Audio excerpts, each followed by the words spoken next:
Good morning, everybody. Welcome to the Assembly Enterprise Utility Oversight Committee meeting for March 15th, special meeting. It's scheduled to run an hour and a half, but as Mr. Dunbar should be trademarked, that is a ceiling, not a goal. The first order of business is to go around and do introductions. Mr. Dunbar. Forrest Dunbar. Pete Peterson. Tyson. John Middleton. Big Trey. Eric Kraft. Christopher Constant. Suzanne LaFrance. Bill Falsey, the municipal manager. Aaron Welch, Deputy Director, Port of Alaska.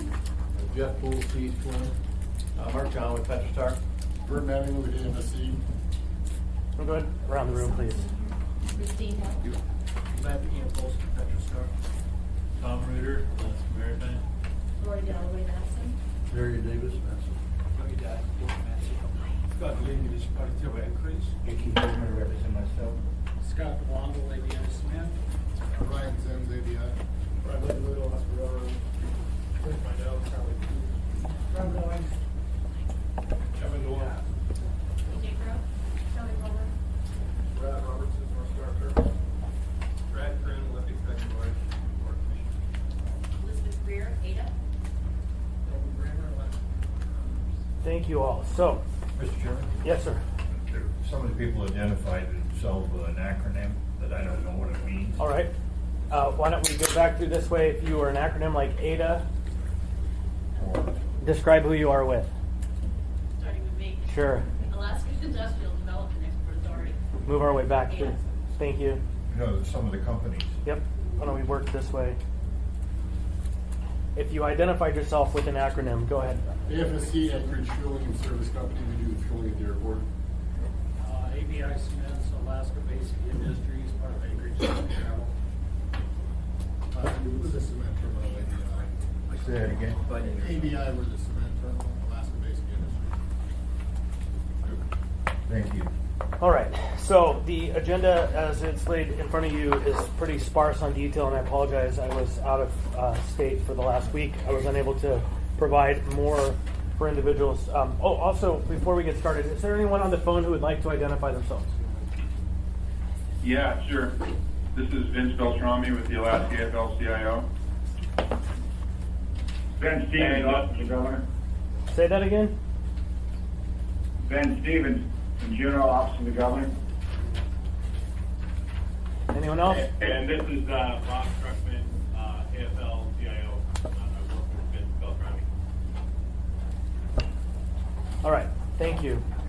So as I was saying, the agenda is a little light on details of the question, but I think everybody who's involved with the Port of Alaska at this time understands that this is one of the most pressing concerns of the municipality and even the state of Alaska, and maybe even the federal government, as relates to the movement of goods throughout the road belt and rail belt of the state of Alaska. The purpose of the meeting today is to hear from the customers of the port who are concerned, about tariff raising conversations that we've heard about, but even more concerned about what's the fate and future and what are we actually buying when we move forward with the port construction, port modernization as it stands.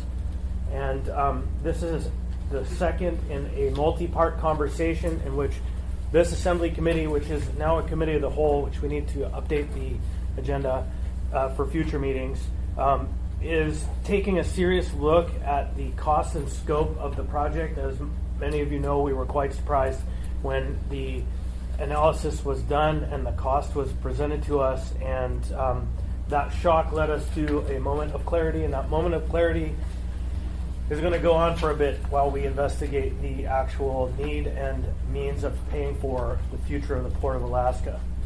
So I have sent an invitation to a number of port customers. I hear that there are several in the room as we took the roll, and I have a series of questions that I would ask now before we open the conversation so that you all hear where I'm hoping to hear from and other members, and then we will open the floor for input from the port customers. So for the shippers, the debt service estimates for financing the current project is $200 million per year. What impact does that have on your operations? If a tariff increase is required, what are you willing to support? What impact would the tariff increase have on your businesses? What alternatives do we have if we are not to use a tariff increase? Is it possible to shift days of delivery to Anchorage so that we can increase the use of the port instead of just 2 days? If there were alternative designs, or knowing that there have been alternative designs, how would you suggest that we approach the consideration of those? And if you have reviewed the alternate designs, what are the advantages and disadvantages of each? And then for our cement and petroleum customers, are you willing to support the tariff increases? This is a basic question, I know. I can guess the answer. What level of increase are you willing to support? What would the impact of these increases have? And what do you believe that the increases would do to the products in Anchorage? So those are my questions, and we would love to hear from port customers. I see questions from the membership first. Mr. Dice. Yeah, and for those of you in a position to comment, I would enjoy your thoughts about at what point would economics drive your firm to go to Seward or Whittier, or in the next 2 decades to Matsu? Mr. Trainee. Chris, can you give your question to the people that are here in written format? I've heard about 10 different questions. Yep. And those are good questions, but they need to have the questions to respond back to us. Put them on the board. Can we put them on the board? Sure. But I don't need bullet point answered questions. I think that really those are a starting point for a conversation with the individuals who are here. Because again, we are at the early to middle stage of an analysis of our path forward. So, who would like to volunteer to be the first to dive in? I know it's big. Go ahead. You're looking for customers. Yes, port Okay. customers. And please identify yourself for the record. Sure. Yep. Okay, so also before you is a handout. It's the program design requirements. These are the constraints. I had asked for this to be made available, not because we're going to discuss this today, but because we're going to discuss this going forward. And it's available on the Assembly's Utility and Oversight Committee website if you go to the bottom for the public. And it's been there for a while. But as we move forward in this conversation, it will be important for us to understand the constraints that were put on the original design so that we know what we're reviewing. But we will get to it, but not for today. I wouldn't want to have a conversation about that. Sorry. That's okay. I'm Bert Mattingly. I'm with Anchorage Fuel and Service Company. Anchorage Fuel and Service Company is a consortium of 18 airlines. They own a fuel facility at the port, pipeline to connect the fuel facility at the airport, and all the fueling infrastructure at the airport. I started fueling aircraft in 1982 at Stevens Anchorage International Airport. And 20 years ago, after I graduated from UNA, I assumed the position of administrative manager. So AFSC does not own or purchase any fuel or sell any fuel. All we do is receive, store, and dispense the fuel for the airlines. Approximately 90% of the fuel is from cargo airlines. So most of you are aware of this, but it's important everyone's aware of it. My role, I'm responsible for keeping track of all that inventory. In 2018, we had 602 million gallons of jet fuel were dispersed from our facilities. Like I said, 90% of it was from cargo planes going over to Asia. The total amount of fuel we received, which is what impacts the port, is 616 million. 49% of that went through the port. So almost half of the fuel that we received went through the port. Assuming a proposed rate of 2.7 cents per gallon, the port would have received $8 million in tariffs. But that fuel is a result of incremental demand above the in-state refinery capacity. So consequently, it's directly related to the overall demand at the airport.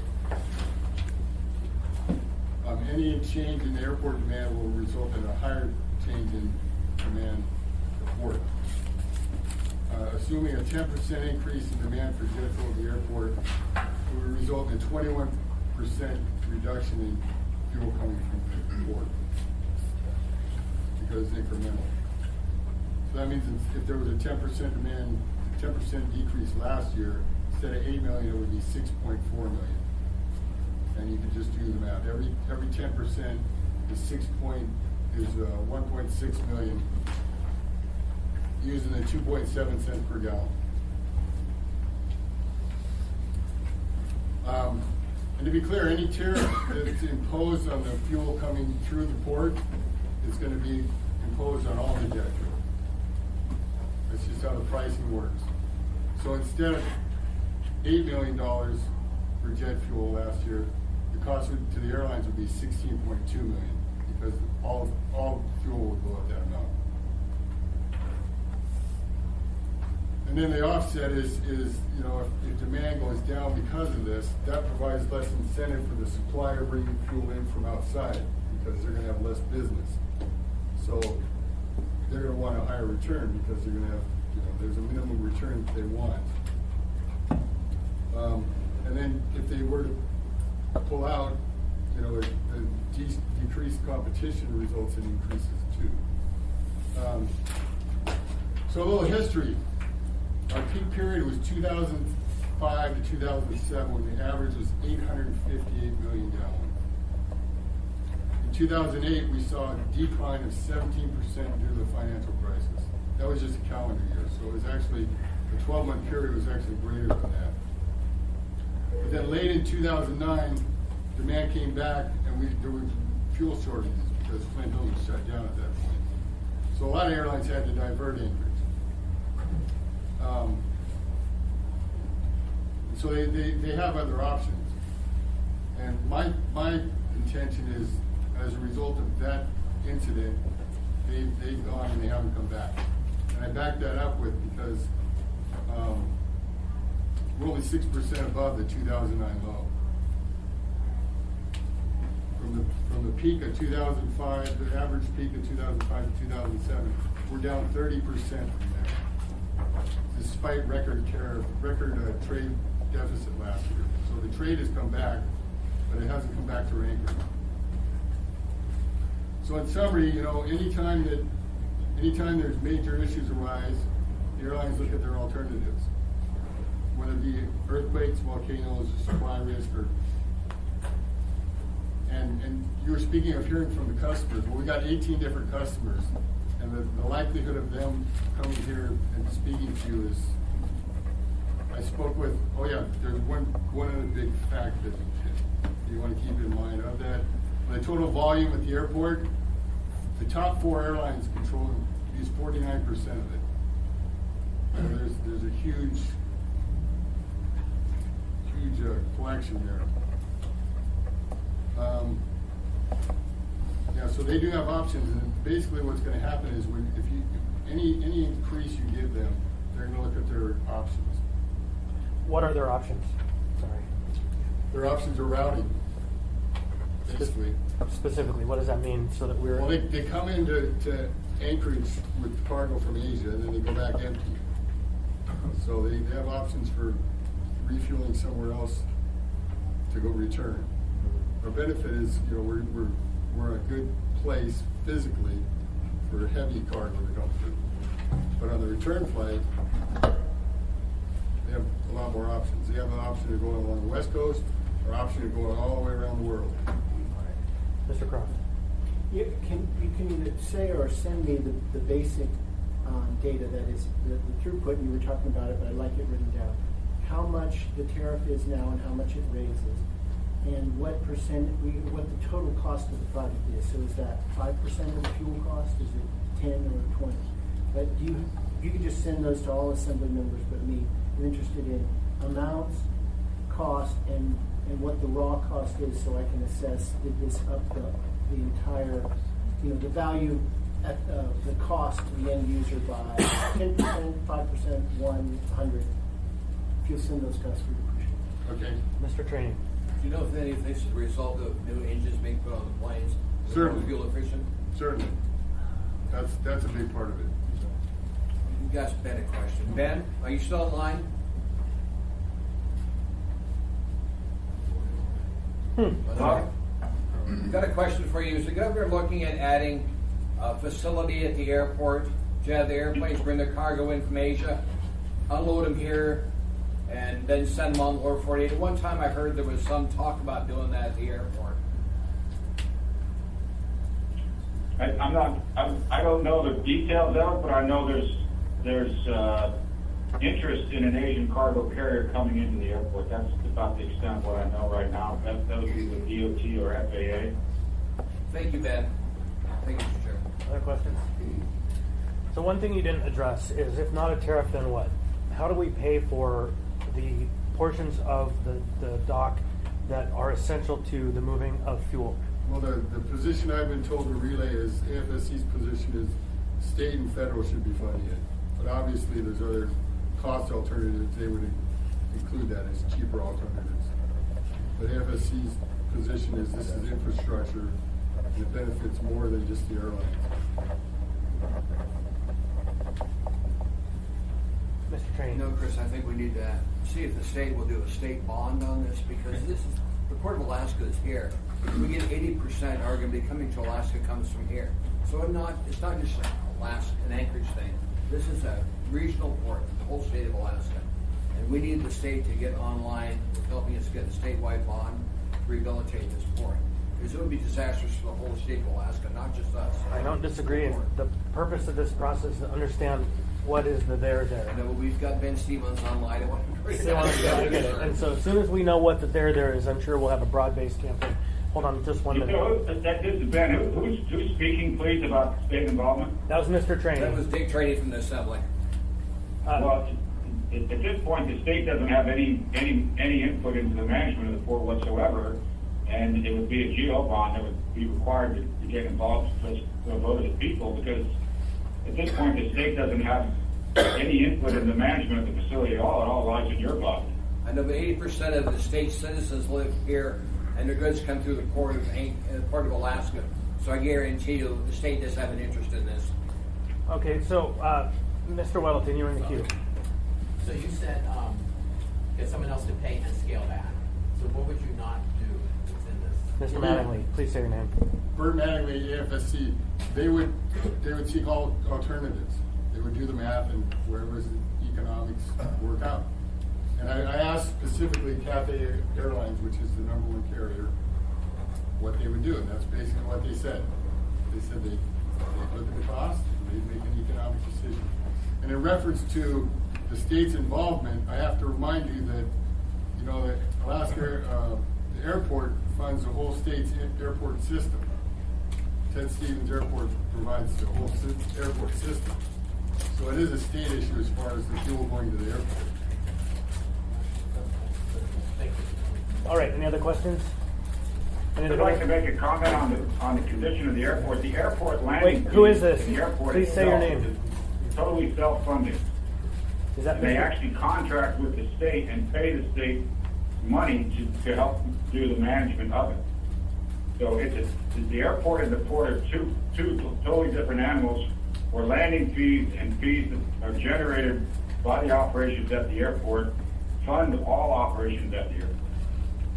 I think Mr. Stevens, this is Mr. Constant, the chair. What he was referring to was not just the actual operation of the airport, Ted Stevens International, but all of the airports that are serviced from there, that go to every regional section of the state, and even 2 flights out from there are in some ways connected. And so we're not talking specific local operations, but we are talking about the broader question of the moving of goods and people across the state. Mr. Croft. Mr. Chairman, I know you have to move on, but for Mr. Stevens there and Gino, is there any ongoing proposal for a GEO bond now? That is the governor or the legislature considering a GEO bond proposal that would include the port? Mr. Croft, I've heard no discussion on a GEO bond for this legislative session at this point, no. Great, thank you. All right. So any other questions or comments for Mr. Mattingly? Hearing none, who's brave enough to go next? Mr. Chairman, I can go. Okay, what's your name for the record? My name is Mark John. I'm the VP of Business Development and Marketing for PetroStar. We have a couple of refineries in the state, North Pole and Valdez. I have a prepared statement that I can share. I have hard copies. Thank you. For you folks. Please. So I will just read that. Dear Assembly members, on behalf of PetroStar, an ASRC subsidiary, and for those folks that don't know, that's Arctic Slope Regional Corporation. I am a relatively new port customer. I thank you for the opportunity opportunity to speak today to the committee concerning the port modernization project review. PetroStar has been a customer of the Port of Alaska, formerly the Port of Anchorage, since 1994 with barge deliveries of jet fuel into Anchorage customer tanks. In 2017, PetroStar completed the acquisition of a 200,000 barrel fuel storage terminal from Marathon, formerly Endeavor, formerly Tesoro. That included access to the port's petroleum and cement dock and the Port of Anchorage, Alaska Valve Yard, or POBY. PetroStar assumed operations of the terminal in April 2018, marking PetroStar's first opportunity for a point of sales and distribution in the Anchorage South Central fuel market. This acquisition is also serving as a foundation for future investment, including a new Fairbanks terminal set to be commissioned by the end of 2019 and connected to the Port of Alaska via the Alaska Railroad. This project will enhance PetroStar's logistic network and its ability to safely and efficiently deliver fuel throughout Alaska. PetroStar learned of the port modernization project in December 2018 and was alarmed by the significant increases in proposed port tariffs for the petroleum and cement dock users. While we agree that the port is vital to the state's commercial and public interest, an increase of over 500% in port user tariffs would ripple through the fuel market in Alaska and cause irreparable harm. Once those consumers leave, they won't return. This is an incredibly competitive fuel market where fractions of a penny can influence our customers' operational decisions. An increase of this magnitude would have serious repercussions and result in the unintended consequences that could jeopardize Anchorage's existing air cargo activities, much to what Bert referred to. We urge the Assembly to consider all viable options to rehabilitate and maintain the port. While we understand the need for port modernization improvements, if the decision to do so leads to a decline in the port's use, as projected in the elasticity model, which we saw a couple weeks ago that was presented, that impact would be most sorely felt by Alaska residents and businesses. Fuel suppliers and purchasers like PetroStar and its customers will find it extremely difficult to maintain competitiveness and will be forced to explore other options. As a growing port customer, we want to see the many years of activity and continued growth and urge the committee to explore all cost-effective options to ensure the continued success of the port for many years. Thank you. Any questions? No? But my only comment from that, you bring to mind something that really has come to mean something in my mind. For years, the Port of Alaska and Port of Anchorage before that had been trying to have the conversation about how do we communicate to folks in Fairbanks all across the rail belt how this port is actually their port, right? And sticking stickers on the side of boxes and shipping them across the state's a fun idea, but it doesn't do a whole lot of good to communicate to people the actual need that this port meets for them, even though it's 400 miles away. And the idea of a tariff increase, whether it happens or not, or how high it goes, or whatever, is the first option that I've heard that may in fact educate people outside of Anchorage how dependent they are on this port.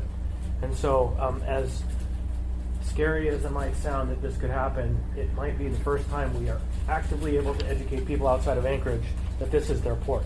Mr. Dunbar. Yes, this is sort of a question for you, but also for anyone else who's going to testify. So we all have sort of the shared premise that the port needs to be repaired. And there are some different questions about the exact scale and how exactly you do that, but we've all been down there. You can put your thumb through some of those corrosion in some of the pilings. It needs to be repaired. If that's true, you know, the municipality of Anchorage, who manages the port, has relatively few levers that we can pull, and the main one that we can pull is the tariff. That's how we can fund this. And as these customers are saying, don't use the tariff. I appreciate what you said, which is it should be state and federal. But then I want to hear, what are you doing to encourage the state to help us fund this? You know, what are you doing to push for a general obligation law? What are you doing to challenge them on the administration to take the lead on that? We just heard from one of his representatives, they aren't even talking about it, which is shocking to me. So I want to hear from you, if we can't use the tariff for economic reasons, in your opinion, then what are you doing to get the state or the federal government to help us with this? Either one of you want to take a stab? Well, I think from my perspective, again, we're. Would you say your name, please? Mark John, PetroStar. We're a subsidiary of ASRC and are very active in Juneau and at the federal level. Our lobbyists and our folks are very aware of that. And any assemblyman, if you, Doug Chavez is our CEO and Angela Spate is our general counsel, they'll be more than happy. We are behind the scenes very happy. And this is a big thing for us. We spend a lot of money on these infrastructure projects, a lot, and continue to do that with the notion that we're going to increase our business here. So if you'd like to reach out, it's on this. I handed it out. I didn't have enough copies for everyone, but if you could make copies of that, Chairman. Thank you. Well, I really appreciate you saying that. And yeah, just as we're going through these customers, I would love to hear. Maybe they can't make similar statements, but at least speak to the issue. Thank you.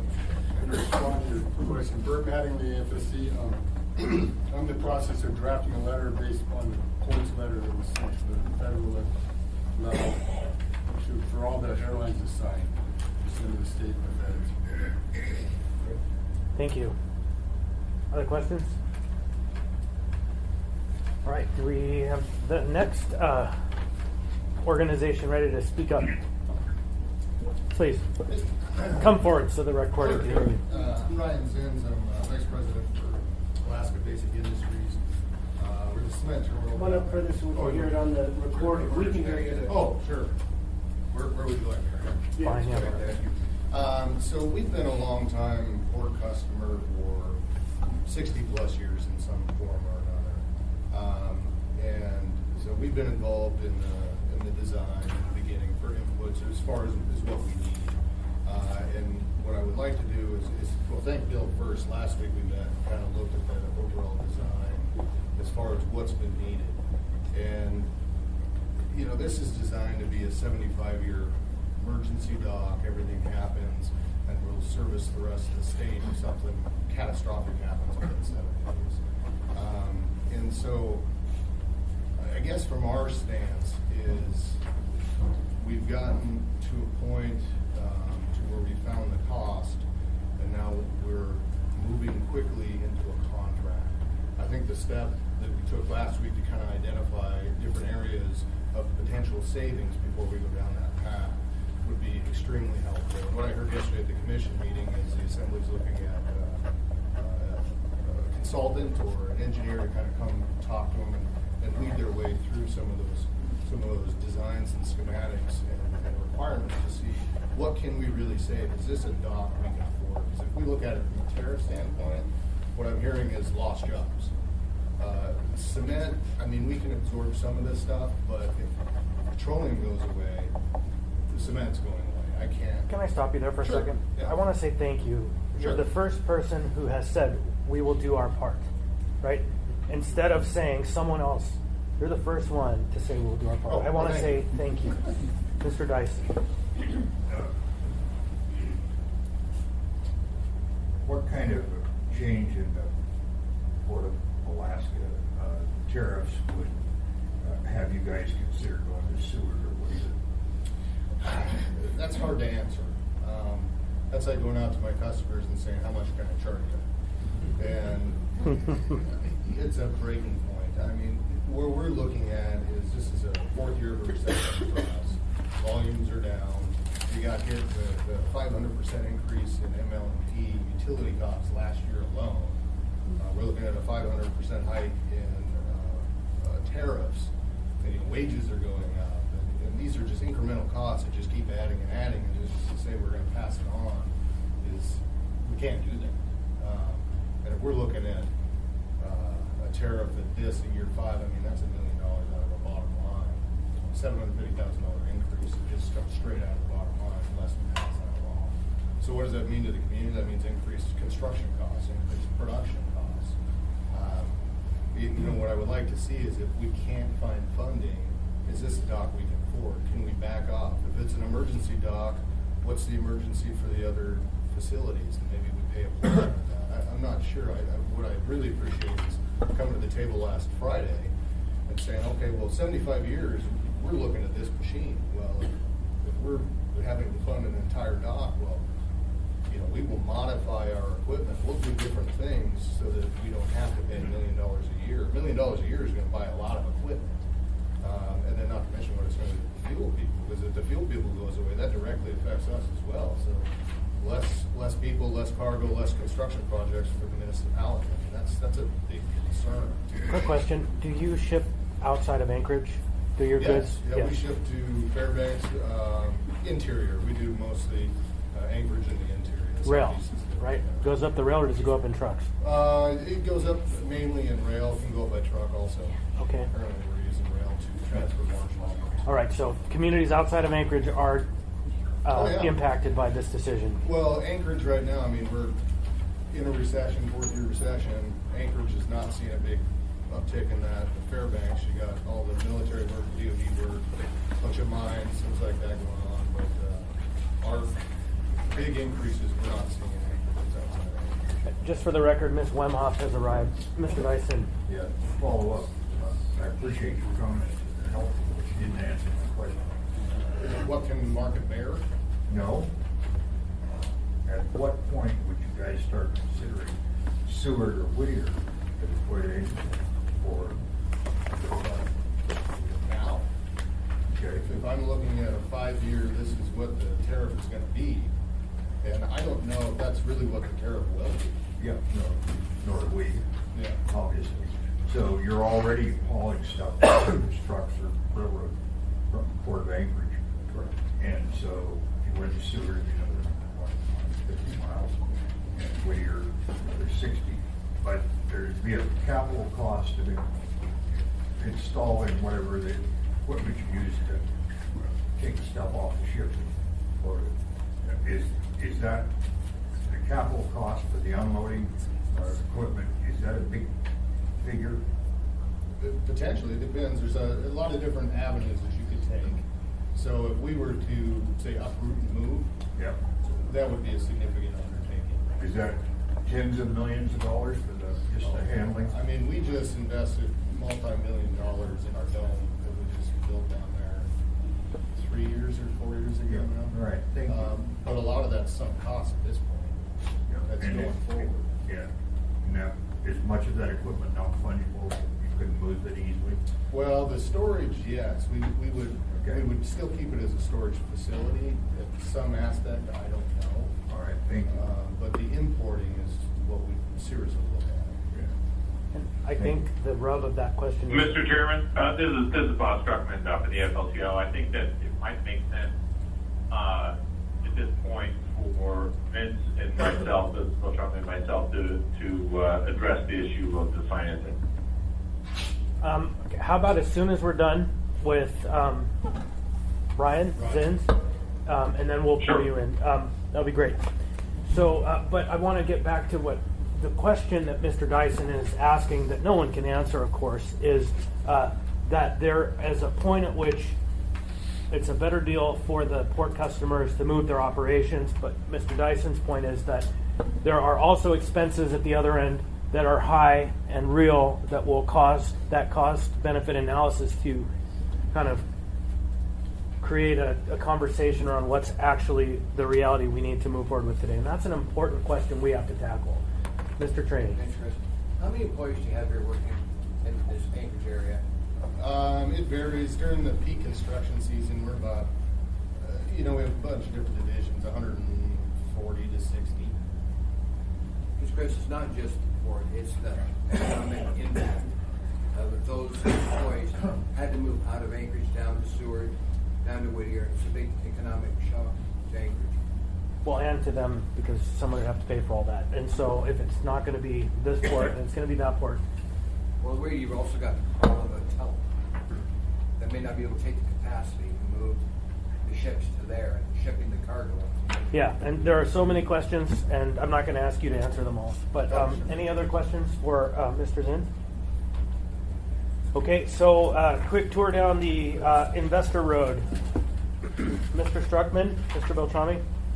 Yeah, let me jump in. Thank you, Mr. Chair. This is Vince Beltrami. Most people know we've been extremely supportive and committed to making this port project happen and doing what we can to help.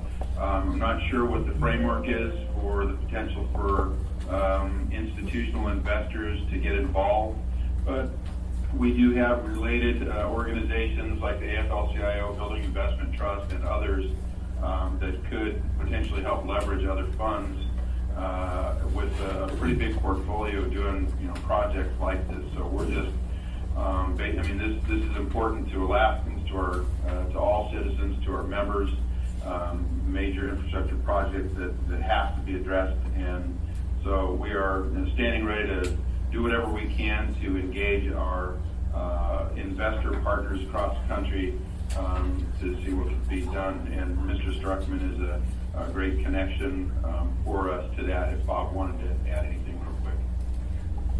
Bob? Yeah, this is Bob Struckman. We have, Vince is absolutely right in terms of our support, the FLCO support for the redevelopment of that port. I think it's absolutely essential.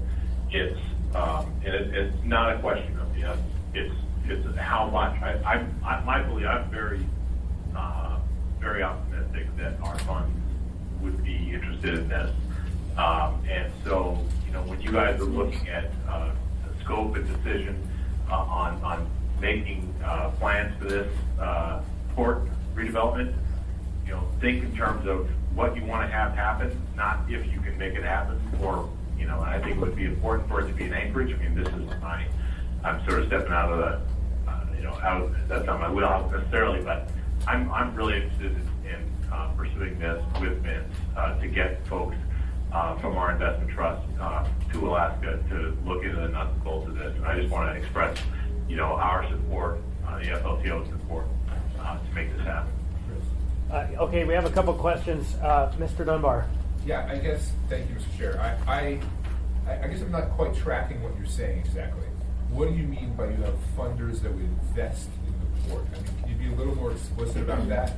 You mean they would sort of help with some of the upfront construction costs? They would become part owners of the port, or is there some other kind of financing mechanism that I'm not understanding? Could you just be a little more specific about what you're talking about? Yeah, sure. We have a fund which, obviously it has to get, there's got to be a mechanism to pay back. But we have large funds that are built from our pension plan. They're professionally managed. They earn solid returns. They have a wonderful track record of getting work done. We build 100% union, and we invest in projects around the country that, it might be a bond finance piece where we would issue the bonds. Our investment in projects like this are actually kind of new.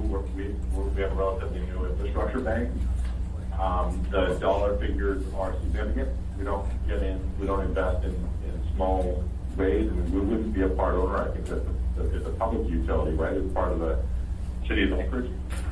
But we would enter into an agreement with Anchorage to service whatever investment that we put in.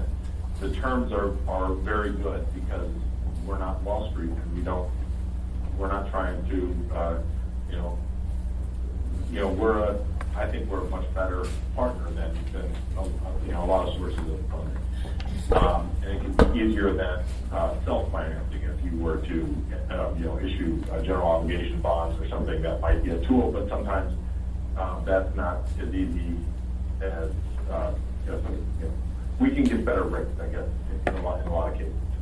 We'd have to get into the nuts and bolts. I'm a little hesitant to be too specific about things because I don't want any of the stuff I'm saying to be interpreted as a commitment at this point. We are committed to looking into it, and we're definitely committed to the idea of being partners. But that would be the nuts and bolts of it we would have to work out. But I think that something in the range of hundreds of millions would be right up our alley. Maybe more than that. We don't get into things in small ways. Does that answer your question? Yeah, I was going to ask a follow-up question about the scale. When we're talking about a potentially $2 billion project, hundreds of millions is what we're talking about. Thank you. Or more. Yeah, I think that's the same, that's the ballpark. I mean, obviously, you know, we'd have to look at all the, you know, what are the bells and whistles?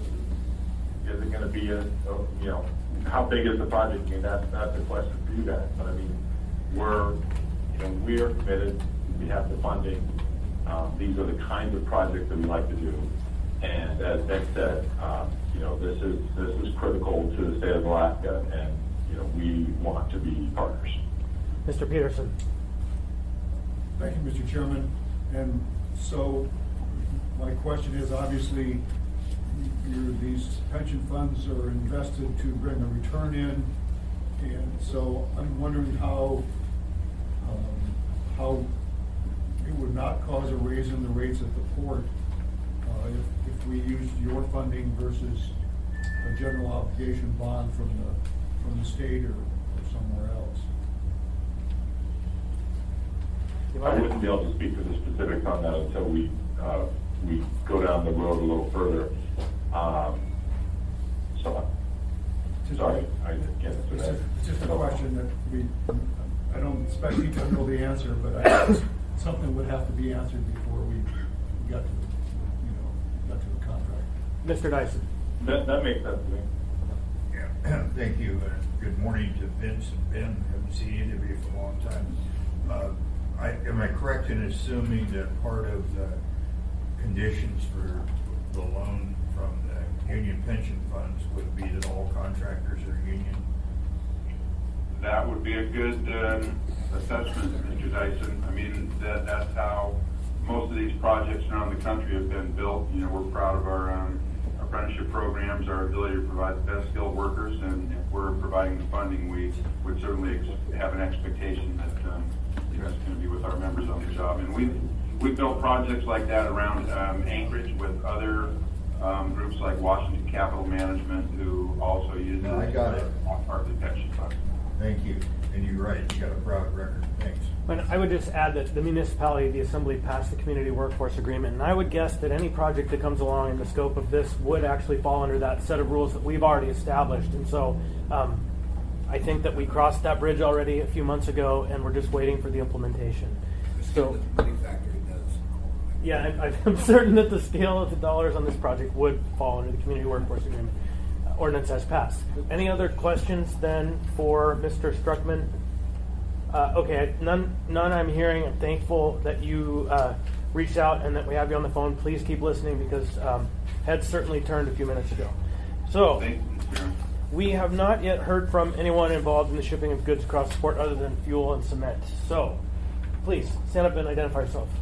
My name is Barry Davis, D-A-V-I-S. Currently doing some consulting work for Matson. I have two more Matson representatives with me as well. I was down at the port for 30 plus years. I was involved in the first fail project. Ordered 3 cranes. The project was late in the year, and after that there was no place to put it. So I've been heavily involved in it. Can you speak loudly? I can speak louder. Thank you. So what I wanted to kind of just go through, on the February the 20th Assembly Enterprise meeting, at that meeting, we had 2 people making presentations there. And we had a big disparity between what that was, 1.9 billion and 300 and some change. So that seems like a lot to me. And then yesterday at the Port Commission meeting, we heard that the Assembly was going to bring in an independent outside consultant to take a look at this. And so with that, I'm hoping that we do that because I don't see how we're going to come up with $1.9 billion. I just don't see how it is. In your first 4 questions up there, I don't really know the answer to that. If we took the $200 million and with both major carriers, that would probably be about a $2,000 surcharge per container. Now we're in the grocery business mostly. So when you go in the grocery store, we haul most of that. I don't see how that can sustain that kind of increase. Maybe some, I don't know what that is, but that's have to go out and talk to the customers, see what they're willing to pay. But most of what we haul, we're the grocery guy. So that would tremendously impact that. If it got too far out of hand, it could chase some customers away. I mean, there are customers outside of the port, large guys, Alaska Railroad and others, that go into Seward, Whittier, and maybe even Homer. So some of the cargo that doesn't need fast transit would go over there with that kind of an increase. And I think we have to get a consultant to help sort through what can be done. Without taking sides here, that's what I'm saying. A consultant to look at the original project. Is that still feasible? Yes, no, I don't know, I'm not an engineer. Or do we have to have the $1.5 billion project? I know that it's gonna be tough to raise that kind of money. I don't see how we can pass it on. Could we go to other ports? Seward used to try to get us years ago, but the other ports have problems too. Yes. Tsunami, Maywood, Seward, that were those 126 miles. Do any of you remember Seaway Express when they were in the mid-80s? Okay. People were killed on that road, car wrecks. And the railroad can haul some freight, as somebody recently wrote in the paper, but it'll take a week to get all that freight in here if we just did that. So, and it would also raise the cost. No different in Whittier, there's no room down there either. So, on the first 4 questions, I don't know what we could pass on. It certainly couldn't be $200 million a year. You're talking about 100,000 containers between our competitor and us, maybe a few more. That would be a substantial increase.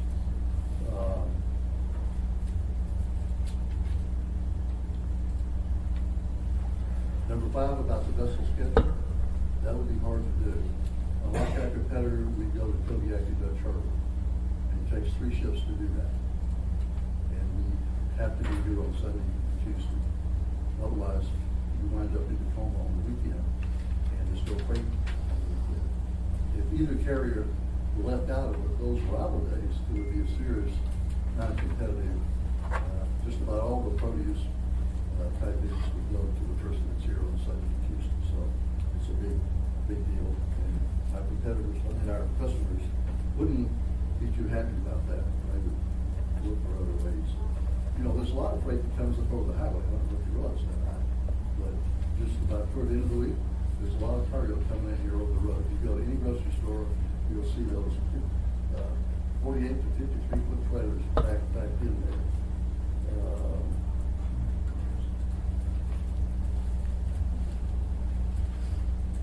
And there's probably advantages to either dock as well, one way or the other.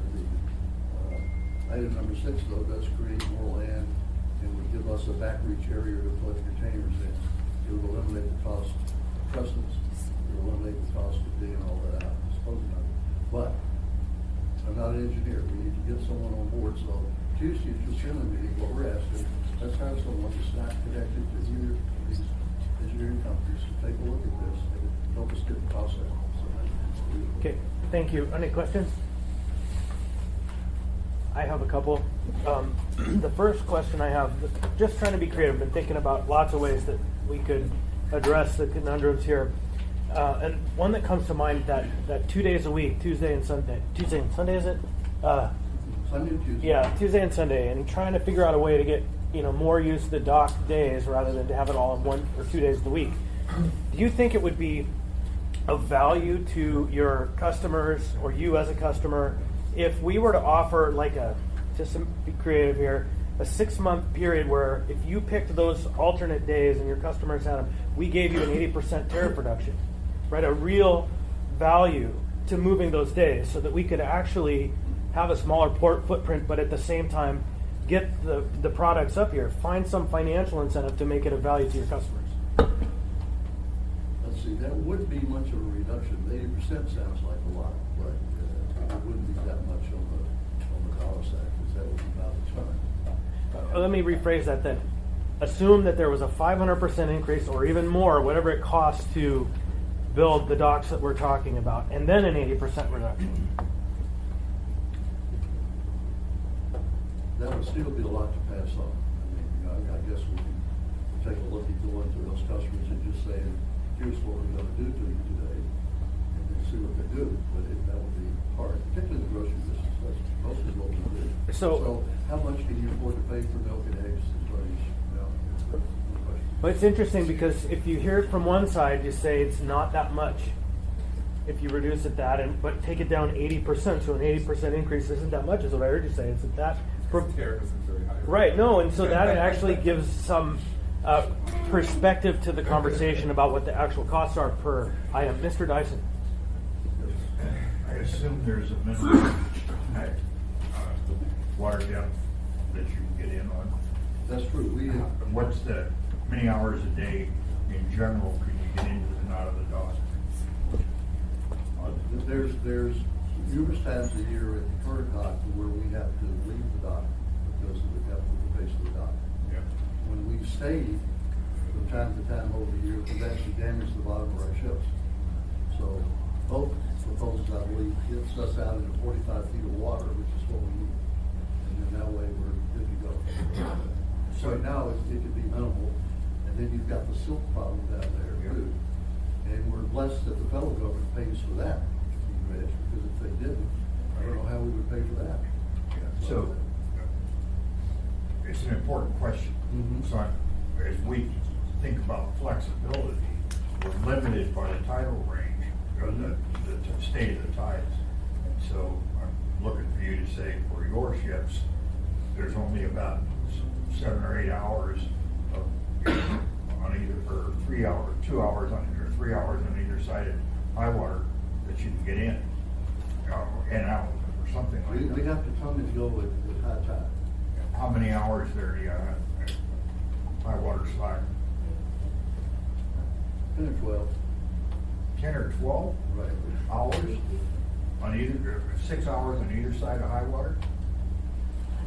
I don't know about that, but we can come in. Usually, Can you speak loudly and identify yes, yourself for the it's record? Lori Galloway from Matson. Thank you. And it depends on the year actually of what's happening with the tides, but we have about 6 hours on either side that we can't get in, 6 or 7 hours on either side. Either side of high water? We have to cross the shoal. So that makes sense to me. I mean, there's basically two high waters a day, and if you get 6 hours on either side of them, then you've got 24 hours. Yeah. Your answer, We will look at it and get you an answer out of that. That's good. Yeah, my guess is it's 2 or 3 hours on either side of high water. Well, that- Mr. Dyson? Yes. Who is this? Mr. Dyson? Who's speaking on the phone? Yeah, this is Ben Stevens. Thank you. I might be able to address that, Mr. Dyson. We used to manage the cooking and tug and barge in Anchorage. And so from a maritime perspective, the ships come over the shoal 2 hours into the flood, and then they can usually stay at the dock through the tide with the exception of a few big minus tides each year. So there's only a few tides during the year that the ship cannot stay at the face of the dock, and then those are the times when the ship has to pull off the dock at the minus low tide, and then it goes back on. But typically, the ship can stay at the dock face through the tide unless there's a big minus. I hope that answers your question. Yeah, so in essence, Ben, you're saying that not much of a limitation on the use of the dock and getting in due to tides. Not at the dock. The limitation on the approach for the deep draft vessel is the underkeel clearance coming across the Knick Arm Shoal. And so, that's usually 2 hours into the flood. Yeah. And they'll always enter the port 2 hours into the flood or 2 hours after low water. Yeah. So there's 5, 6, 7 hours a day that they can't get across the shoal safely. Yeah, that's liberal. It really depends on the height of the tide, but usually about 4 to 6 hours. Window will be closed, but usually they can get it in and out at all other times. Yeah, thank you. That's really valuable. Thank you, Mr. Chair. Other questions? Anything else? I want to thank you, and I agree with your assessment that we need to hire an analyst, and we do have an item on the agenda for that we'll be discussing briefly in a bit. So thank you. Okay, I hope the Senator approves that on Tuesday. Thank you. Any other questions? Hearing none. Is anyone here from Tote that wants to stand up and take a turn? We had Madsen. Anyone else that wants to stand up and give us their 2 cents on this question, who is a port customer or a representative of a port customer? Okay, any other conversation for the committee at this time? Mr. Training. Mr. Folsey, we used to have people from outside Anchorage who were on the Port Commission. Do you still have people from outside Anchorage? And how many do we have and who are they from? Well, we have support through the chair. We have support commissioners now. I will tell you, I don't know where all of the port commissioners lay their heads at night. Maybe Bob Pulowski can tell us who they are and his best sense of where they all live. Uh-oh, put him on the spot. Put on the spot. About the vice chair of the port commission. I know that myself and Brad Crew and Simon Leszewski and Stephanie Kessler all reside in the Anchorage area. I'm not sure where Andy McLeod resides. I believe Moira Dugan resides in the Anchorage area. Yes. And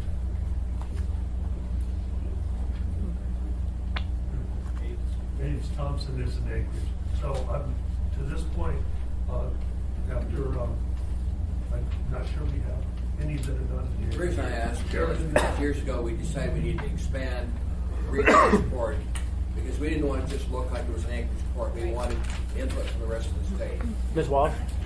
Through the chair, Mr. Trainee, my understanding is that there is a specific slot. You know, some boards and commissions have There's 2 seats. specificity, and my understanding is that that spot is still open. That we haven't been able to fill it. If you look up the legislation, We can verify I remember we passed something that was 2 seats Right. that we put on there from outside Anchorage. And we welcome that. And I can confirm the last person who was from Fairbanks is a specialist in flooring and that has offices in Fairbanks Right. and offices in Anchorage. We Thank just you. need to branch out. Thank you. Garrett Wong lives in Anchorage also. Thank you. And please say your name for the record again. Burt Mattingly, AFSC. Thank you. You know, and I remembered a question I had for Mr. Davis. I just want to make sure this is really clear on the record. Do your customers, when they ship groceries into Anchorage, just ship their groceries to Anchorage, or do their groceries go to other parts of the state? There's quite a bit of cargo that goes from Anchorage to Kodiak and Anchorage to Dutch Harbor. What about Fairbanks? Yes, there is. Right. So if a ship doesn't make it in on a Tuesday, what happens to the produce in Fairbanks? If it doesn't make it in on Tuesday, you say coming later in the week, or? Say you miss one ship 1 week, what happens to the shelves in the grocery store in Fairbanks? There would be holes in the shelves. Right. Yeah. And 2 ships, then it gets pretty dire up there, right? Yeah, So if you just take November the 30th, when I ran to the store in the afternoon, right. the earthquake day, the shelves were like vacuum cleaned. So that's how it would be. No one has more than probably a week's worth of groceries at their house. Right. So the point of that question for our friends from Juneau is just one more argument that this is not just an Anchorage issue. This is a regional and statewide issue. Mr. The Trainee. question here relates to the military up here because I think the military commissaries get their goods on the ships that come up here. Right. On these ships. Do you supply the So it's a military military commissaries? issue too. Yes, we do. All right. So one of the Talking meetings military in Fairbanks, military in Anchorage. North Pole, even further north. And so I'm hoping that we will have a conversation at the committee level with the U.S. military, but I have yet to strike out into that branch for the conversation. And so I'm looking forward to figuring out who we can talk to on that topic. You had your hand up, Ms. Wilson? Did you?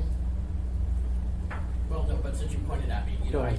talking about, my very, very small business, we ship up a lot of our products on freight forwarders and have for decades now.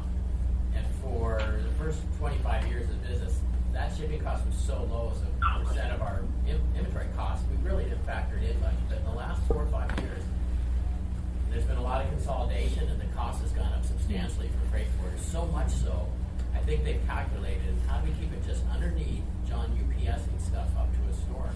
And they're right at that level right now. But now it's significant, so we are starting to just ship stuff up direct. And I'll tell you, Amazon Prime is taking, it's probably a third of our shipments now. We'll get it on Amazon, we can get it on Prime, and I don't do it through freight forwarders. That's my tiny little business, and multiply that by thousands. But already that shipping cost is getting so high, we're looking for every alternative.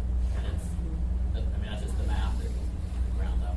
And what's interesting about that is the fuel question rises up then because, Atlas, based here, is the Amazon Prime shipper across the country. And so we see community-wide revenue from that unless the fuel becomes too expensive and they find alternatives.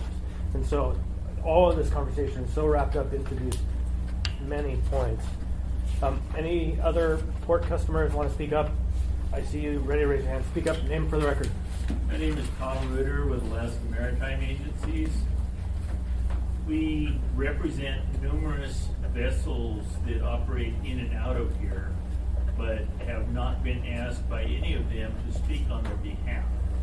What I would ask, though, is your list of questions as listed up there for that you've asked to the general freight, have asked to the port stakeholders or port users, if that would be available, that we might pass it on to others, because I believe, or I am still somewhat stymied as to who your actual list, the address book that you use when sending notifications, or when the port is sending out notifications to stakeholders and port users, because I've seen in observing the committee meetings and observing the commission work sessions and otherwise, continuous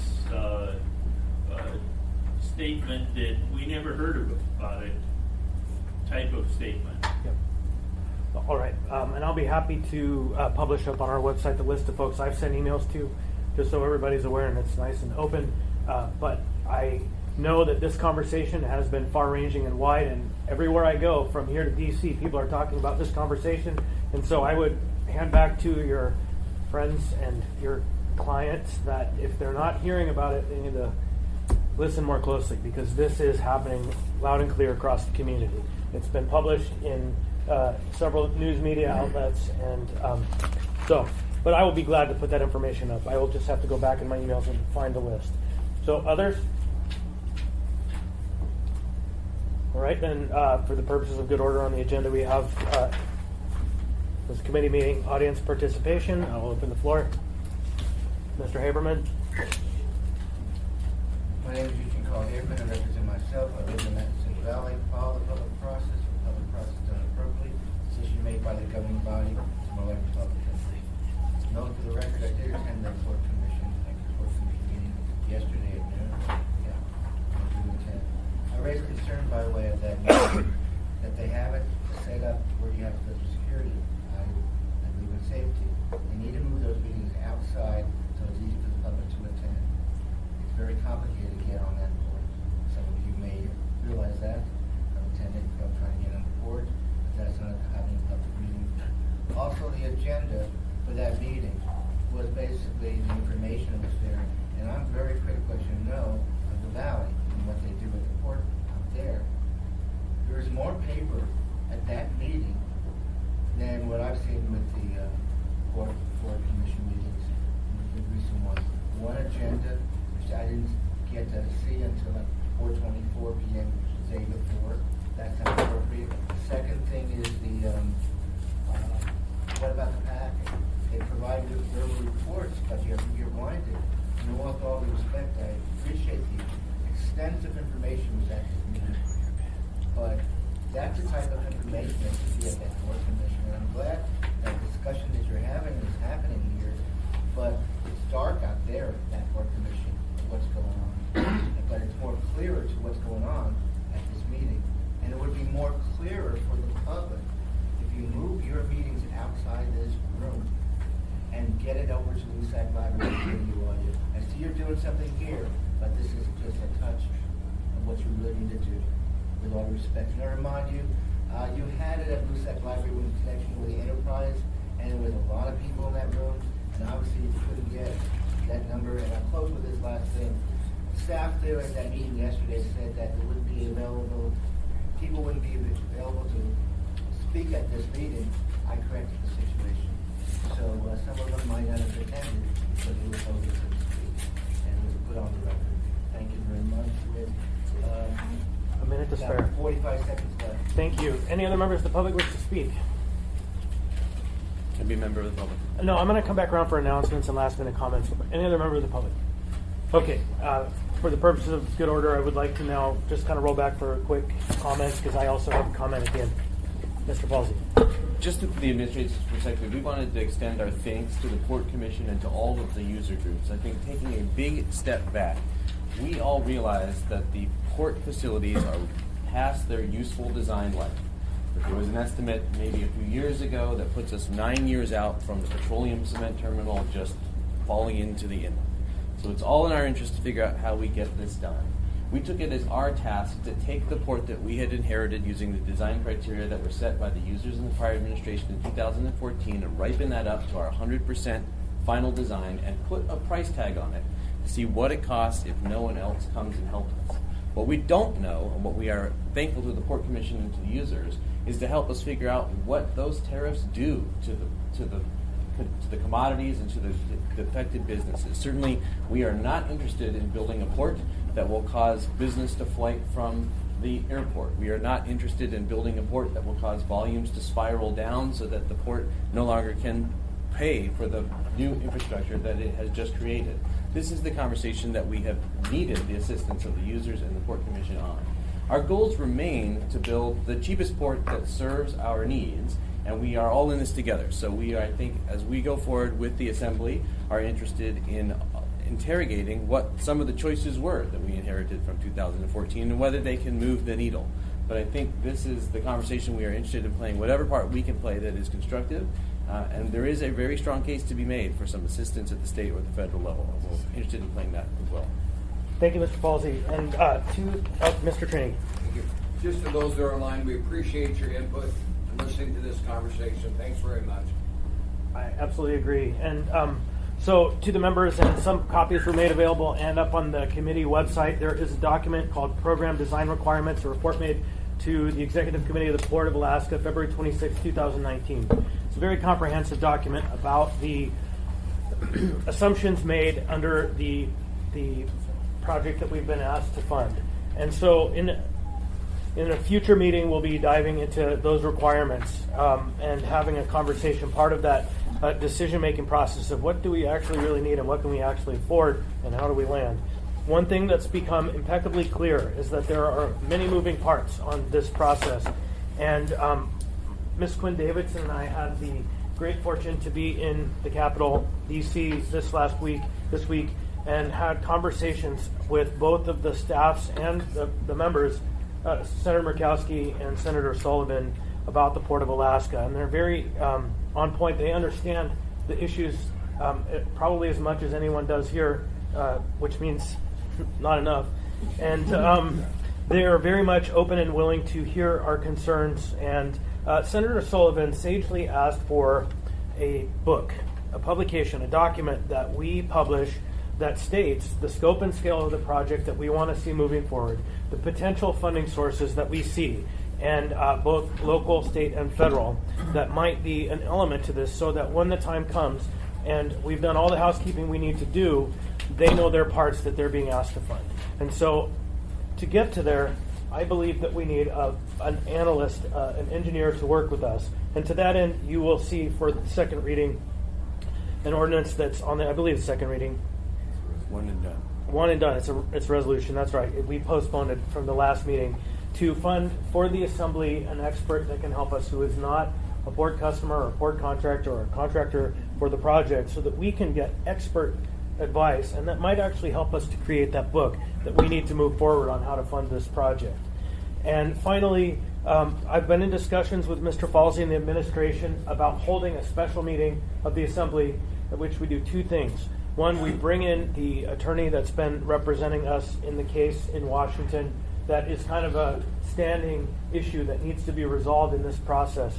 And at that meeting, we would have a public briefing on the status of the litigation that we're in, and also an executive session with the intent to get a private briefing on the final status and update. And so the date and time of that meeting has not yet been established, but we do have a meeting scheduled for next week, and I don't think we can get the attorney from Washington here in that amount of time because, we're not his only client. But the agenda for that meeting has not yet been published, and I don't know if we're going to hold that meeting or not yet. We're going to take that into consideration. Other than that, that's the status of things at this time, and this ball is moving forward. So, any last comments from the members? Mr. Peterson. Thank you, Mr. Chairman. I would just urge everyone here that might be looking at increased rates if we have to find a way other than a bond to rebuild our port, to contact the congressional delegation and tell them the situation we're in and urge them to find a way to help us out with some federal funding. This is a strategic port for the bases, and I think for that reason, the federal government definitely should be in a position where they would want to help us on this, because if the port goes down, the bases may go away eventually too, because that port brings in many of the supplies that are needed at the base, and plus it allows them to move out when they get sent to different parts of the world for defense reasons. So it definitely is a strategic port. And I would suggest that their commentary to us was, as soon as there's a there there, they're there. And so as soon as we know what we're intending to purchase, they're ready to go. And so we need to get to the point where we understand what we are finally and ultimately asking for, and then they will be ready, willing, and able to do their part. Any other last minute comments? Ms. Quinn Davidson, do you have any comments about our visit to DC on the port? Not really to report, I think we covered it well. Thank you. Anyone else? Hearing that, this committee is adjourned. We'll come back at 12:30.